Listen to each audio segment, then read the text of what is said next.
En los Estados Unidos, Amazon es vista como una corporación malvada que usa tácticas sucias para aplastar a pequeños negocios y maltratar salvajemente a sus empleados. Obliga a los trabajadores de almacén a hacer sus necesidades en cajas vacías mientras están en el trabajo, porque simplemente no tienen tiempo para tomarse un descanso para ir al baño. A pesar de esto, todos seguimos usando Amazon, porque ¿cuál es la alternativa? ¿Ir a un centro comercial? Con la comodidad, facilidad y rapidez de las compras en línea, los centros comerciales están convirtiéndose en una reliquia del pasado que tal vez sea una realidad en el futuro cercano. Sin embargo, la narrativa era muy distinta en los años 90.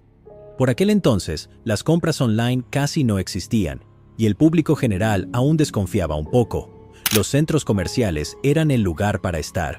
Por la variedad de tiendas, muchos podían hacer todas sus compras en una sola parada. Los adolescentes iban solo para pasar el rato o conseguir empleo. Las personas mayores iban cada mañana para hacer ejercicio. Hoy en día, los centros comerciales están volviéndose un símbolo de una era pasada, aunque alguna vez fueron centros bulliciosos de comercio y socialización.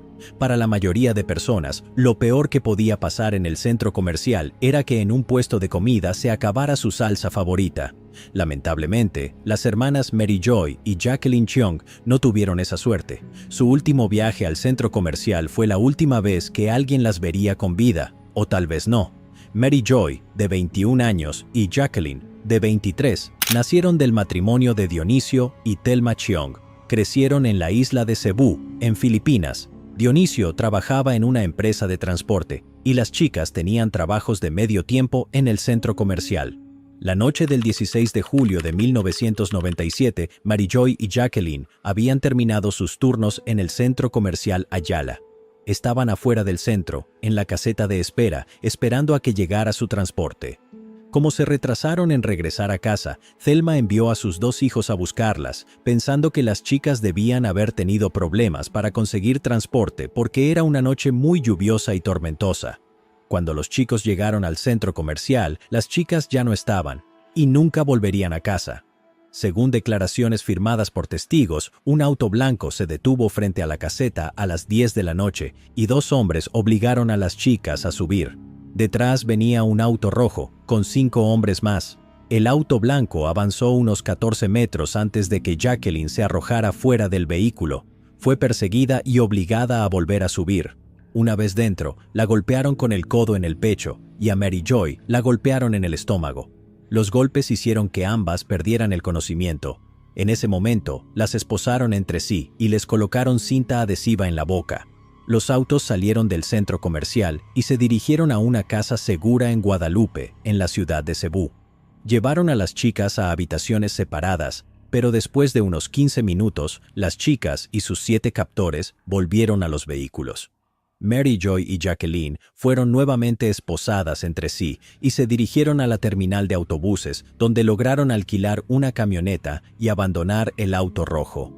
Luego continuaron hacia el sur, deteniéndose para comprar barbacoa y ron tanduay antes de llegar a Tanawan, al sur de la ciudad de Cebú. El grupo estacionó su camioneta y el auto blanco cerca de un barranco y procedieron a disfrutar de su barbacoa, su ron y también a fumar un poco de marihuana. El uso de marihuana en Filipinas es castigado con cadena perpetua bajo la Ley de Sustancias Peligrosas de 1972. Así que, tal vez, ellos tenían la misma mentalidad que un asesino que sigue matando, con la lógica de que la pena es la misma por 100 asesinatos que por uno. Así que, ¿por qué no? La pandilla de 7 hombres, ahora bajo los efectos del ron y sustancias peligrosas, sacó a Jacqueline del auto y le ordenaron que bailara mientras la rodeaban. La empujaban de un extremo del círculo al otro mientras le arrancaban la ropa. Mientras esto ocurría, uno de los hombres del círculo entró a la camioneta, donde aún estaba Mary Joy. Regresó 15 minutos después y preguntó: ¿Quién sigue? Uno por uno, los 7 hombres entraron en la camioneta y violaron a Mary Joy. Luego, sacaron a Mary Joy de la camioneta y obligaron a Jacqueline a entrar. Solo hubo tiempo para que 3 de los hombres abusaran de ella. Cuando el tercero regresó, Mary Joy fue empujada sin ceremonias hacia un barranco de 150 metros de profundidad. El impacto de la caída la habría matado instantáneamente. Jacqueline fue arrojada al suelo y, mientras intentaba levantarse y correr hacia la carretera, el grupo se burlaba de ella y la seguía en la camioneta. Un triciclo, la forma más común de transporte motorizado en Filipinas debido a que cuesta menos de $2,000, fue visto bajando por la carretera.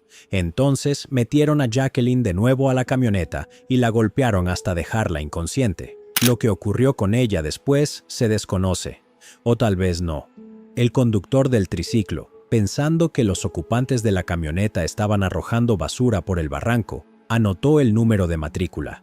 Una mujer llamada Annie, que vivía cerca, también firmó una declaración jurada en la que afirmaba haber visto el auto blanco sospechoso estacionado junto al barranco. 2 días después, el cuerpo en descomposición de una joven fue encontrado en el fondo del barranco. Había sido golpeada, vendada de los ojos, esposada y violada por varios hombres. Dionisio y Telma identificaron el cuerpo como el de su hija Marijoy. Francisco Juan Larrañaga, apodado Paco, era un joven con doble ciudadanía, española y filipina. Provenía de una familia privilegiada y estudiaba en el Centro de Artes Culinarias en Ciudad Quezón, a unos 480 kilómetros de la isla de Cebú.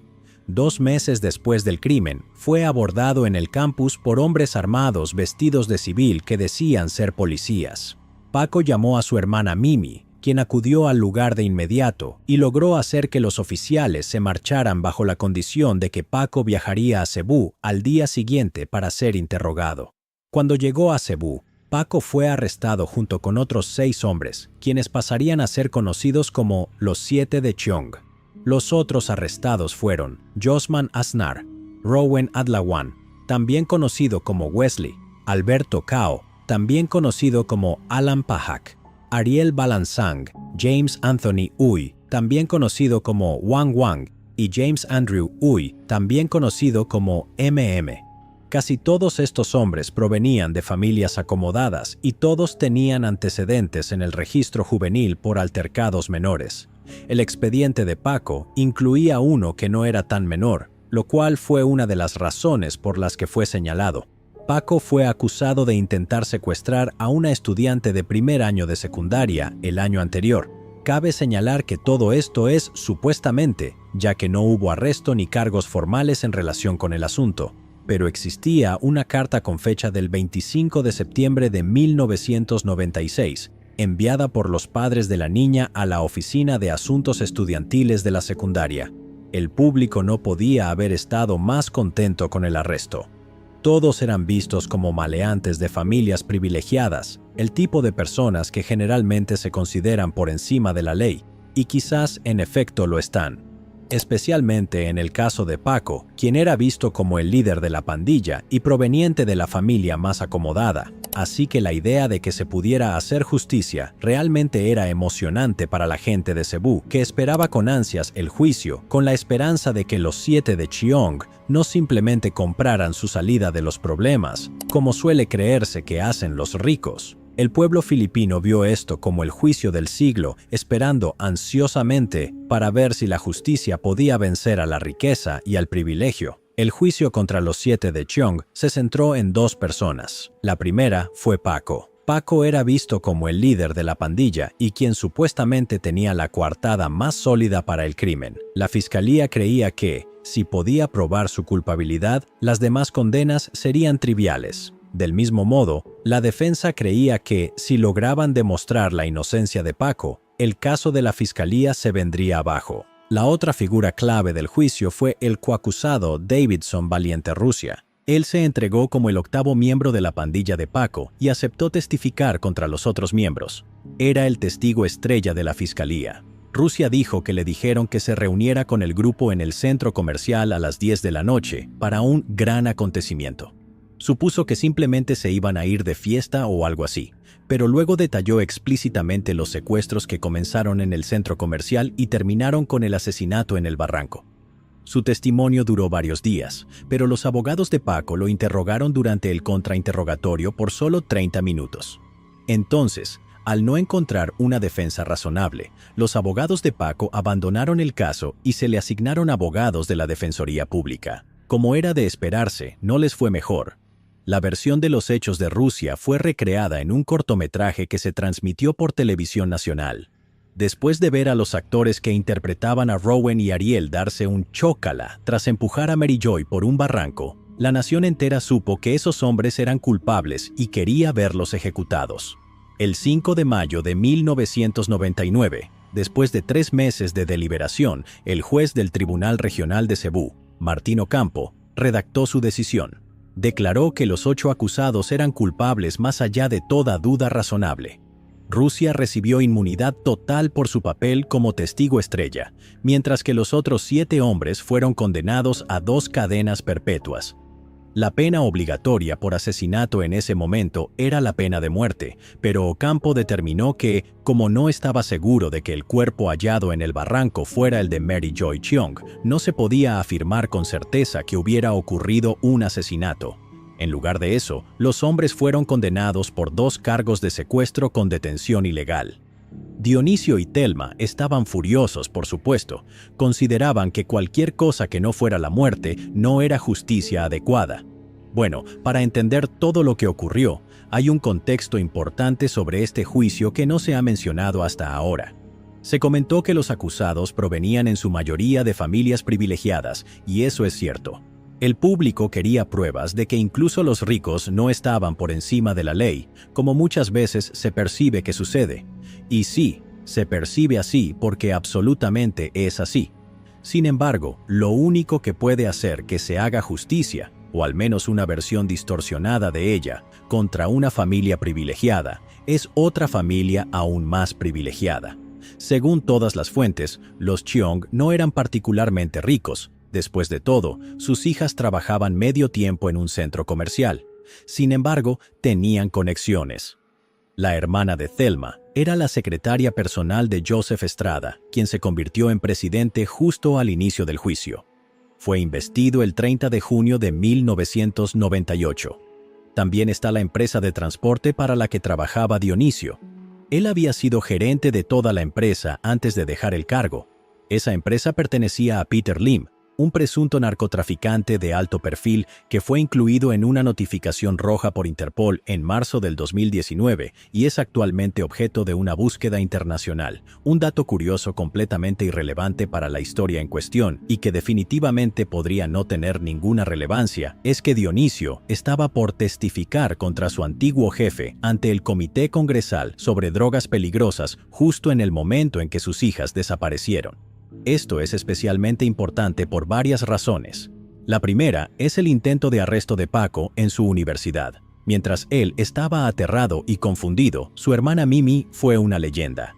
Cuando llegó al lugar tras la llamada de Paco, notó de inmediato que todos los hombres portaban identificaciones policiales vencidas y no tenían ninguna orden de arresto. Así que básicamente les dijo a varios hombres armados que se largaran. Aunque Paco accedió a ir a Cebú al día siguiente, más tarde se descubrió que esos hombres eran matones a sueldo del supuesto narcotraficante. Basado en el momento en que desaparecieron las chicas y la reputación de Peter Lim, hay mucha especulación sobre que los 7 de Cheong fueron objetivos porque sus familias, de alguna forma, ofendieron a Lim. Uno de los detalles más relevantes que apoya esta teoría es que solo 2 de los miembros de la supuesta pandilla se habían conocido antes del juicio, y ninguno de ellos había conocido al testigo estrella y supuesto cómplice, Rusia, si es que uno decide creer la palabra de un grupo de ahora convictos. Paco también afirma que jamás conoció a Mary Joy ni a Jacqueline, aunque su madre alegó que él había salido con Mary Joy y la acosaba. Pero, ¿a quién creerle? ¿A un asesino convicto o a una madre de luto? No respondan todavía, porque ahora que el escenario está mejor planteado, es momento de reexaminar el juicio. Como nota rápida, en Filipinas no hay juicios con jurado. Todos los asuntos penales se deciden por un juez. Esto va para nuestros espectadores en los Estados Unidos o el Reino Unido, que tal vez se estaban preguntando por qué no había jurado. Aún así, una condena por asesinato debe probarse más allá de toda duda razonable. Esa afirmación también es válida en Filipinas. Entonces, ¿qué otras cosas podrían constituir una duda razonable? Bueno, para comenzar, ¿qué tal una coartada? Vamos a repasar rápidamente la mayoría de estas. porque, como se mencionó antes, el juicio realmente se centró en Paco, pero igual es importante notar que los otros hombres también presentaron coartadas. La noche del 16 de julio, los hermanos Uy estaban celebrando el cumpleaños número 50 de su padre. Todos los invitados de la fiesta los ubicaron en el evento hasta al menos las 11:30 de la noche, 90 minutos después del secuestro de las hermanas Cheong. No salieron de la casa, sino hasta las 7 de la mañana del día siguiente para ir a la escuela. Claro, ese es solo el testimonio de amigos y familiares, así que quizás no sea la coartada más sólida. Alberto y Ariel fueron vistos en un taller mecánico con la esposa de Alberto y otra pareja a las 7:30 de la noche. El grupo volvió al lugar a recoger el auto la mañana siguiente, por lo que había testigos de su paradero. No tenían su auto y no se mencionó ninguna fiesta ni evento importante. Josman y algunos amigos cenaron en su casa esa noche. Luego fueron a una discoteca, se reunieron con otros amigos, se emborracharon cada vez más y después fueron a un segundo bar. Josman no llegó a casa sino hasta las 3 de la madrugada, cuando su amigo lo dejó allí. No se pudo encontrar ninguna información sobre la coartada de Rowan, así que o no tenía una o era simplemente más testimonios de amigos y familiares. De todas formas, todo se reducía a Paco. El caso de Paco fue presentado primero porque se creía que tenía la coartada más fuerte. Esa coartada era que ni siquiera estaba en la isla de Cebú la noche del día 16, lo cual es una afirmación bastante audaz y requeriría pruebas contundentes. Pruebas que él absolutamente tenía. Los registros de asistencia mostraban que Paco estuvo presente en sus clases en el Centro de Artes Culinarias en Ciudad Quezón y que rindió sus exámenes parciales en el campus al día siguiente. Él y sus amigos salieron esa noche al bar R&R en Katipunan. Se tomaron fotografías esa noche en las que se ve a Paco en el bar, pero el juez consideró que las fotos habían sido manipuladas porque Paco no estaba mirando directamente a la cámara y su silla parecía ser de un color distinto a las demás. Recordemos que esto fue a finales de los años 90, así que no eran precisamente fotos digitales editadas con facilidad. Provenían de un rollo de película. El libro de registro del condominio de Paco indicaba que había llegado a casa a las 10:15 de la noche, lo cual fue confirmado por el guardia de seguridad. Sin embargo, el juez consideró que esa entrada había sido agregada después, ya que estaba escrita en la parte más alta del libro, entre dos entradas registradas a las 10:05. No existe una fotografía de ese libro de registro, así que el término entre podría significar dos cosas: o fue escrita con letra pequeña insertada entre dos entradas, o fue una entrada normal y simplemente él o la persona que escribió después se equivocó por 10 minutos en la hora. Si es lo primero, entonces sí es un poco peculiar. Pero ¿llega al nivel de peculiaridad que genera duda razonable? También está el tema de las declaraciones juradas de testigos, todos afirmando que Paco estaba en Ciudad Quezón la noche del asesinato. En total, hubo 45 declaraciones juradas de compañeros, amigos y profesores que confirmaban su paradero en la noche en cuestión. El juez dictaminó que esas declaraciones no tenían validez y cuando la defensa comenzó a llamar a los testigos al estrado, el juez interrumpió su testimonio, argumentando que había demasiados testigos. También se negó a permitir que Paco subiera al estrado para defenderse. Hablando de testigos, ¿qué tal ese tal Rusia? Suena bastante conveniente que 10 meses después del crimen, él mismo se entregara voluntariamente a la policía a cambio de declarar contra sus 7 amigos, a pesar de que nunca había sido implicado en el crimen en absoluto. Qué curioso cómo funciona el mundo a veces. Pero, ¿quién era en realidad Davidson Rusia? Los medios estaban empeñados en difundir la narrativa de que los 7 de Cheong eran miembros de una pandilla adictos a las drogas y delincuentes.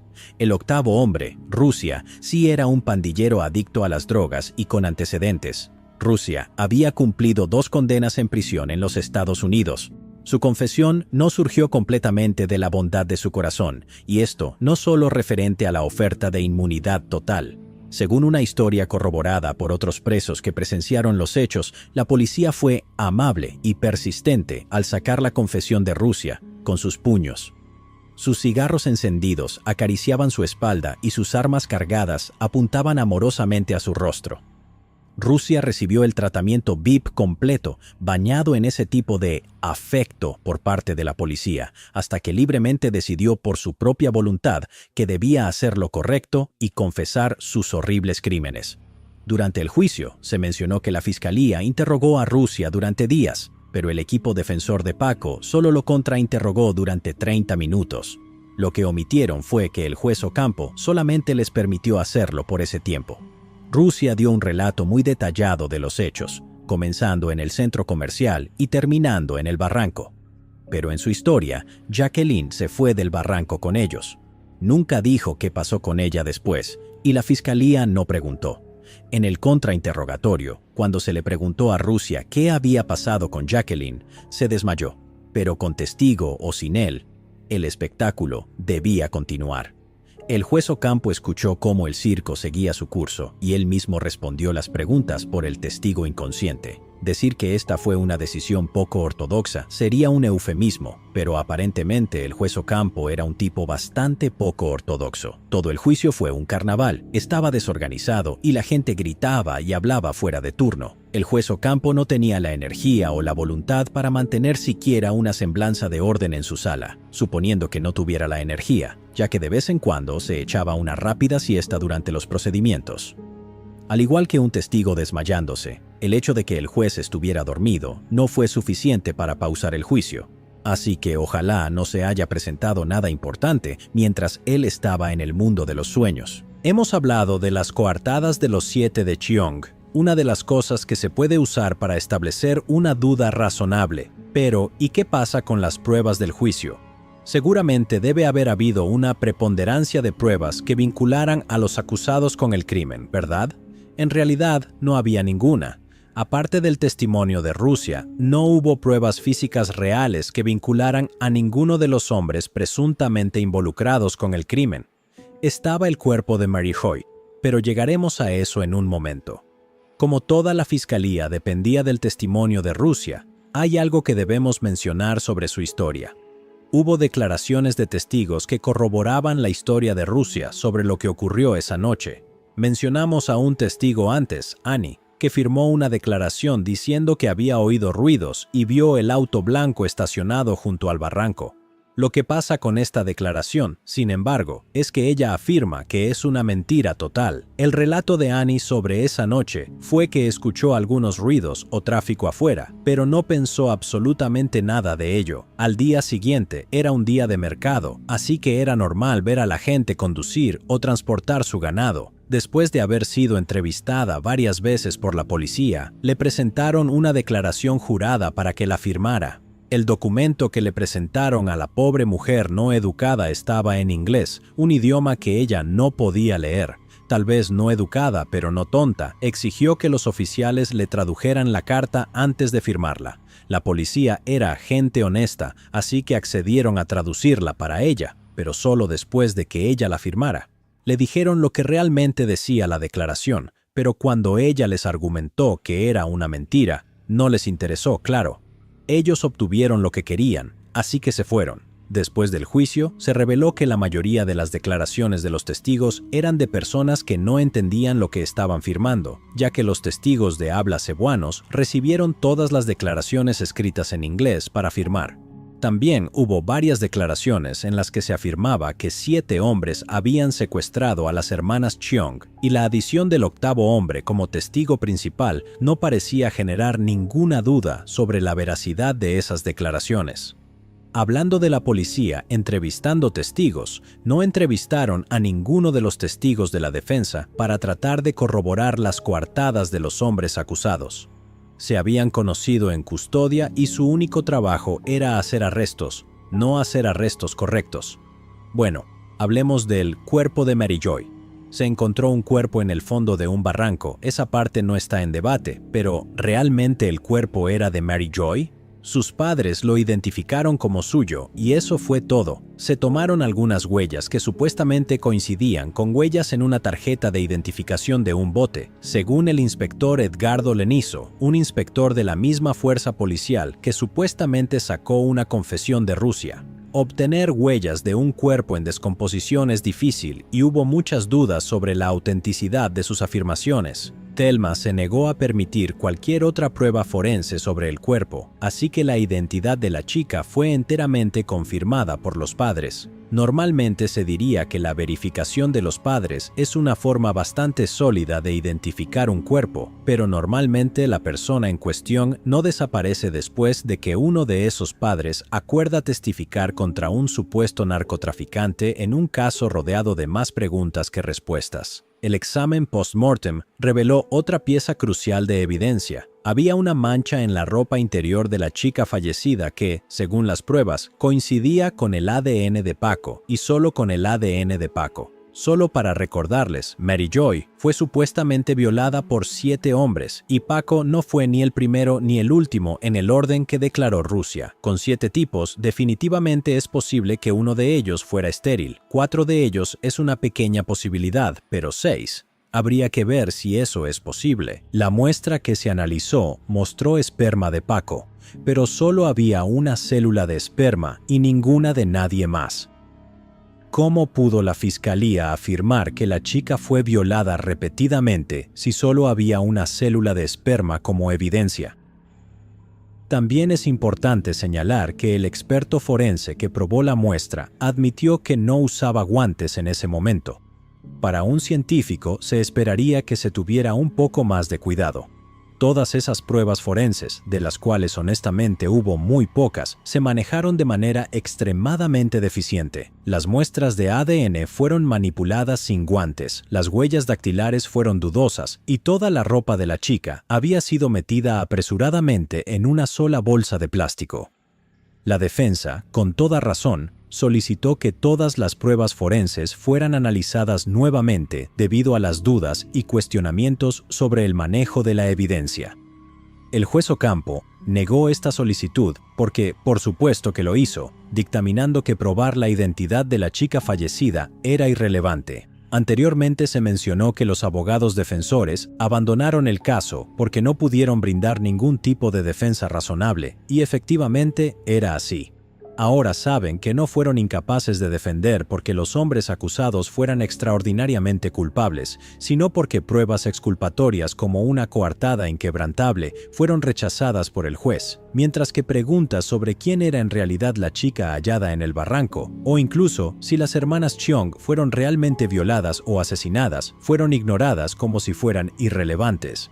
Cuando los abogados anunciaron que se retirarían del caso basándose en que el juez Ocampo no estaba llevando a cabo un juicio justo, este se enfureció. ¿Cómo se atrevían estos 6 abogados bien pagados a cuestionar la integridad de un juez cuya forma de tomar decisiones y de dormir durante el juicio era, en el mejor de los casos, cuestionable? Totalmente indignado, el juez Ocampo mandó a los abogados a la cárcel por desacato al tribunal y asignó abogados de la Oficina del Ofensor Público. Sí, en Filipinas la llaman la Oficina del Ofensor Público, no la del Defensor Público, a pesar de que también existe la presunción de inocencia hasta que se demuestre la culpabilidad. Y estos nuevos abogados públicos debían apurarse y presentarse al tribunal, porque se esperaba que continuaran con el juicio ese mismo día. Cuando llegó el momento del veredicto, el juez Ocampo determinó que no se podía probar que Paco no estuviera en Cebú la noche en que desaparecieron las hermanas Cheong. Una afirmación que solo fue cierta porque el propio juez desechó todas las pruebas que demostraban que Paco no estaba en Cebú esa noche. Hubo 4 vuelos a Cebú esa noche que Paco podría haber tomado en teoría si no hubiera estado ocupado siendo fotografiado en un bar, y aunque no existe ningún registro en las aerolíneas que indique que él estuviera en alguno de esos vuelos, y representantes de las aerolíneas testificaron que nadie lo vio, eso no fue suficiente. El hecho de que sí haya evidencia de que Paco voló a Cebú la noche siguiente al asesinato, lo cual indicaría que también habría evidencia si hubiese volado la noche anterior, fue considerado irrelevante. Tras un trabajo bien hecho, todos los fiscales y policías involucrados en el caso recibieron ascensos. Ahora quizás se estén preguntando cómo podía vivir consigo mismo el juez Ocampo después de haber llevado a cabo semejante burla de juicio. Pues, buenas noticias. No podía. El 7 de octubre de 1999, 5 meses después del final del juicio, El personal del hotel encontró a Martín Ocampo muerto en su habitación del Hotel Waterfront. Había una nota de suicidio junto a él y tenía cortes en las muñecas y tobillos, además de una herida de bala en la sien. De inmediato, la Oficina Nacional de Investigación abrió una investigación sobre el hecho, ya que ni ellos ni la policía creían que se tratara de un suicidio. Había dudas sobre si la letra en la nota era realmente suya y el método parecía más que excesivo para un intento de suicidio. ¿Por qué tomarse la molestia de cortarse las muñecas y los tobillos y luego dispararse? Ocampo había estado recibiendo incontables amenazas de muerte de ciudadanos indignados por el veredicto en el caso de los 7 de Chiong. ¿Cómo podía este juez haber sentenciado a estos 7 hombres a cadena perpetua cuando claramente merecían la pena de muerte? El público en general estaba furioso por lo que consideraban una sentencia demasiado indulgente. Así pues, la muerte fue clasificada como suicidio. El presidente Estrada, amigo de la familia de Thelma Chiong, repitió el sentimiento del público al declarar que su muerte era una gran pérdida, aunque diría que su decisión, ya que fue violación con asesinato, debería haber sido una sentencia de muerte. Es importante recordar que, en ese momento, el público aún no estaba al tanto de lo absurda que había sido la parodia del juicio. También es relevante señalar que el presidente Estrada renunciaría poco más de un año después de este evento, tras ser acusado de corrupción grave. Al dejar el cargo, sería juzgado en un tribunal y sentenciado a prisión permanente. A pesar del nombre, prisión permanente no significa exactamente de por vida, sino una condena de 40 años. Pero, a diferencia de la cadena perpetua, no hay posibilidad de libertad condicional ni de indulto hasta haber cumplido por lo menos 30 años. A pesar de la inmunidad total que se le concedió en este caso, Rusia fue igualmente encarcelado, aunque por otros delitos no relacionados. Thelma Chiong lo describió ante la prensa como un regalo de Dios, dado que su testimonio fue la base entera del caso de la fiscalía. Se la vio visitándolo múltiples veces en prisión e incluso le llevó un pastel de cumpleaños. Es entendible cuán importante fue su testimonio, pero tal vez no debió haberle llevado un pastel de cumpleaños a alguien que confesó en pleno tribunal haber violado a su hija. Previo al juicio, Paco había considerado huir del país. Como ciudadano con doble nacionalidad, habría sido extremadamente fácil para su familia empacar y marcharse. Pero todos sintieron que lo mejor era quedarse para limpiar su nombre en el juicio. Ups. Considerando esta repugnante injusticia, solo había un paso lógico que la familia podía tomar a continuación: la apelación. Nadie estaba contento con el resultado del juicio y todos los involucrados apelaron la decisión. Naturalmente, los hombres convictos apelaron alegando que se habían violado sus derechos constitucionales, dada la naturaleza injusta del juicio y el hecho de que a ninguno se le permitió hablar en su propia defensa. Tomó 5 largos años, pero la Corte Suprema dictó su fallo el 3 de febrero del 2004. La apelación fue ganada. 6 de los 7 hombres serían condenados a la pena de muerte. El otro permanecería en prisión cumpliendo 2 cadenas perpetuas porque era menor de edad en el momento en que se cometieron los crímenes.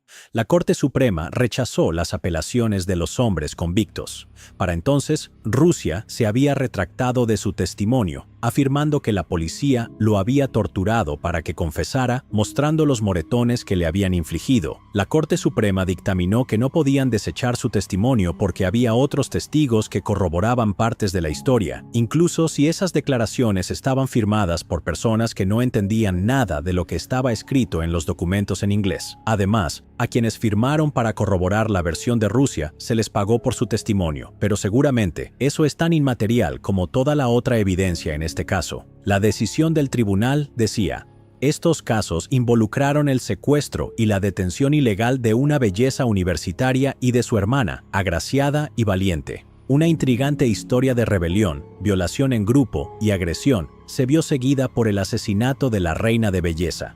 Normalmente, las decisiones judiciales suelen estar excesivamente editadas y enfocarse, por lo general, en el carácter de las partes involucradas y en la importancia de la evidencia, y no en lo atractivas que eran las víctimas. Es momento de otro dato curioso, que no tiene relación con este caso. Uno de los parientes de Thelma era el presidente del Tribunal Supremo, Hilario David, En verdad, el mundo es muy pequeño. Se dice que supuestamente él no tuvo participación alguna en esta decisión, una afirmación en la que absolutamente todos creen, considerando lo diligente y transparente que fue todo lo demás en esta investigación y juicio. Después del juicio, el público en general no perdonó. Sentían que los hombres convictos debían ser ejecutados y que el juez Ocampo había fallado en su labor. Sorprendentemente, cuando se dio a conocer el nuevo veredicto en el 2004, el país se inundó con una inmensa ola de apoyo hacia los jóvenes. Cada vez salían a la luz más y más datos sobre el caso, el juicio y la incomprensiblemente enorme cantidad de corrupción en el sistema judicial. La familia de Paco presentó su caso en España y activistas de Amnistía Internacional recolectaron firmas a favor de Paco, consiguiendo una petición firmada por casi 300.000 ciudadanos españoles. La Embajada de Filipinas en España amplió la solicitud en un último intento desesperado. Los verdaderos abogados de Paco, no los de la Oficina del Ofensor Público, presentaron su caso ante la Comisión de Derechos Humanos de las Naciones Unidas. La Comisión de las Naciones Unidas pidió su liberación y el gobierno español solicitó clemencia. La presidenta Gloria Arroyo, no una amiga de la familia de los Chiong ni una persona condenada por cargos de corrupción, prometió que se le perdonaría la vida a Paco. En un giro impactante de los acontecimientos, un político cumplió su promesa y la presidenta Arroyo abolió la pena de muerte en Filipinas en junio del 2006, con efecto retroactivo. De esta manera, si bien los 7 de Chiong no quedaron libres, ya no estaban condenados a muerte. La familia de Paco en España trabajó junto con el grupo Fair Trials International, una organización dedicada a ayudar a personas que enfrentan errores judiciales en un país distinto al suyo. Fueron 12 largos años en prisión, pero en septiembre del 2009, Paco iba a ser devuelto a su país natal, España.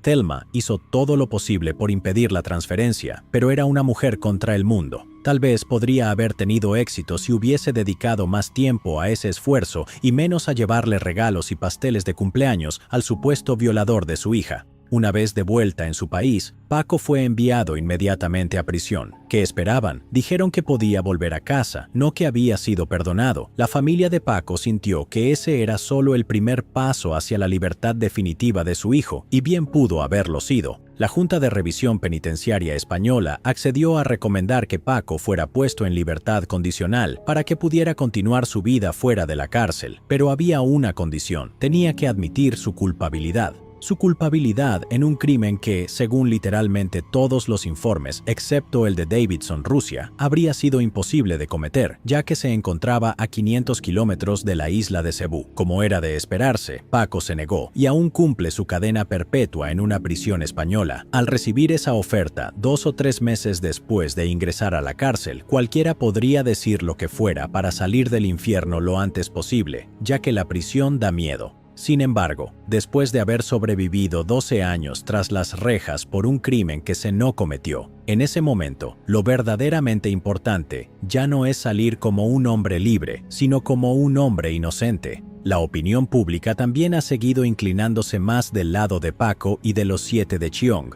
Aunque el caso fue un evento de enorme importancia en Filipinas, era prácticamente desconocido en el resto del mundo. Eso cambió en el año 2011, cuando el director estadounidense Michael Collins estrenó su documental Give Up Tomorrow en el Festival de Cine de Tribeca. La película se presentaría luego en 75 festivales en más de 40 países, ganando 18 premios importantes, además de recibir un estreno en salas de cine en España. Give Up Tomorrow se centraba en Paco y su familia y mostraba lo ridículamente corrupta que fue la historia que hemos contado hoy.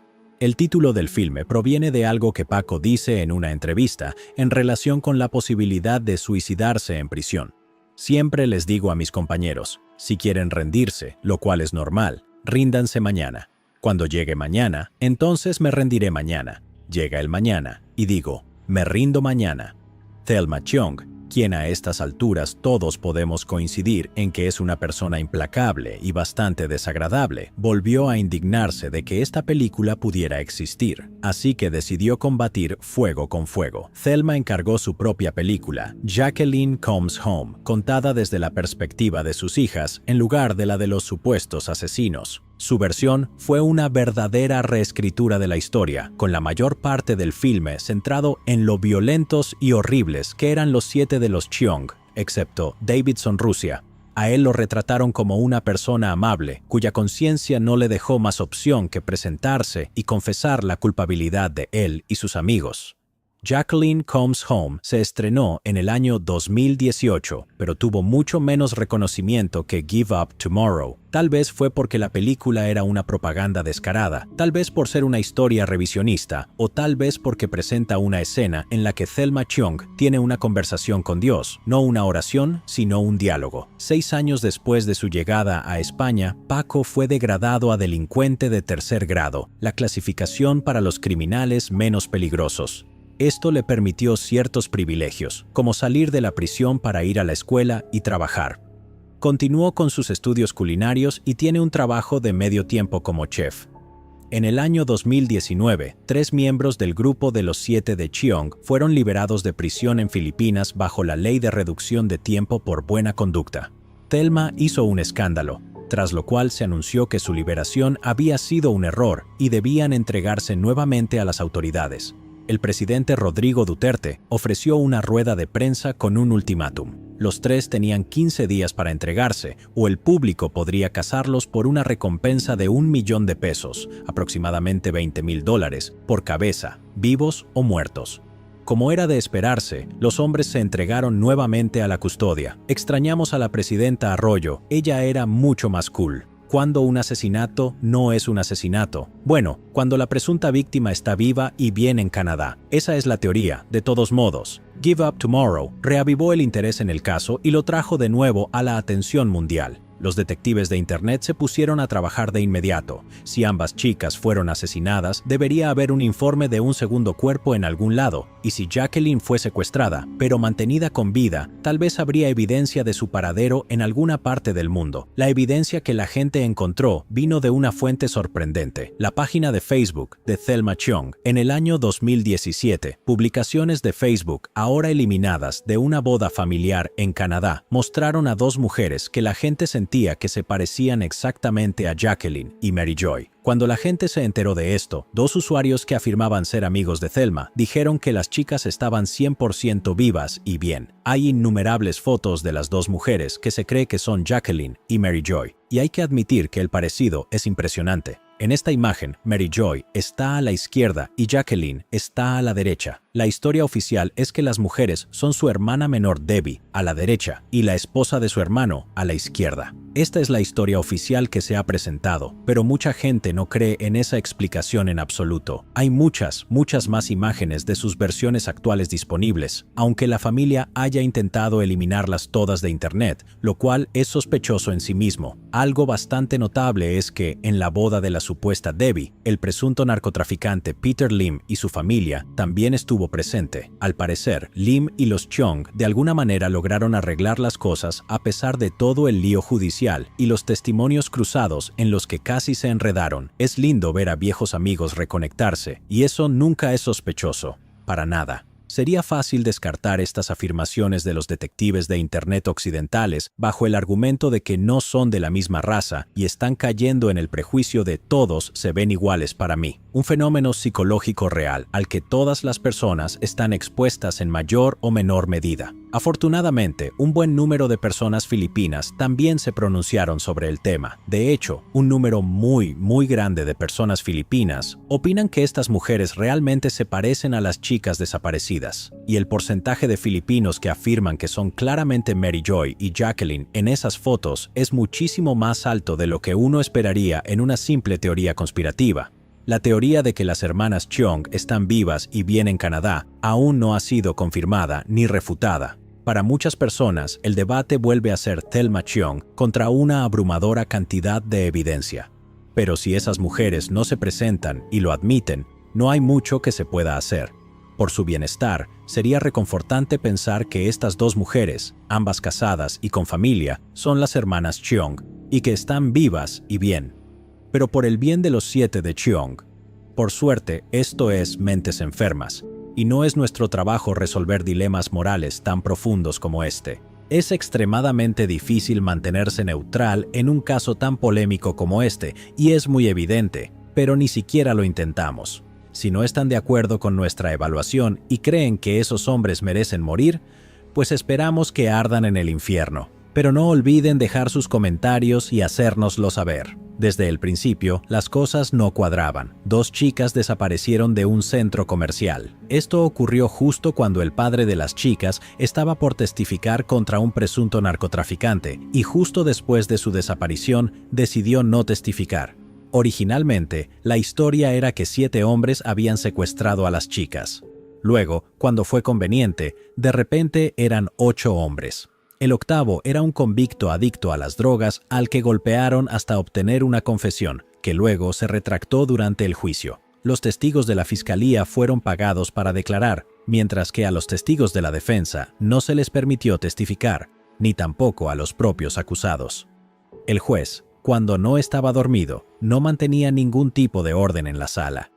Testificó por un testigo que se desmayó y encarceló a los abogados defensores por insultar, con total precisión, su integridad y la del juicio. Unos meses después del juicio, lo encontraron muerto en la habitación de un hotel en lo que pareció ser un suicidio. La evidencia presentada en el juicio, más allá de la confesión obtenida bajo coacción, era prácticamente inexistente. El poco análisis forense que se hizo fue pésimamente manejado y las coartadas fueron completamente ignoradas. De principio a fin, el juicio fue un desastre total, además de una aberración de la justicia. Una teoría que circula y que parece por mucho la más probable es la siguiente. Las hermanas Cheong fueron secuestradas por matones contratados por Peter Lim para evitar que Dionisio testificara. Cuando apareció una mujer no identificada al fondo de un barranco, la vieron como una oportunidad. Los Cheong la identificaron como su hija y luego se negaron a que se le hicieran pruebas de ADN. Ahora que la desaparición de las chicas podía alegarse como un asesinato, los policías corruptos quedaron en libertad de arrestar a jóvenes con antecedentes penales, hijos de enemigos de Lim, como una forma de darles una lección a sus familias. Ya sabemos, como hecho confirmado, que los hombres que arrestaron a Paco eran en realidad matones de Lim, con placas de policía vencidas. Con los 7 hombres arrestados, necesitaban armar un caso en su contra, dado que, por suerte, no había evidencia para probar qué fue lo que realmente pasó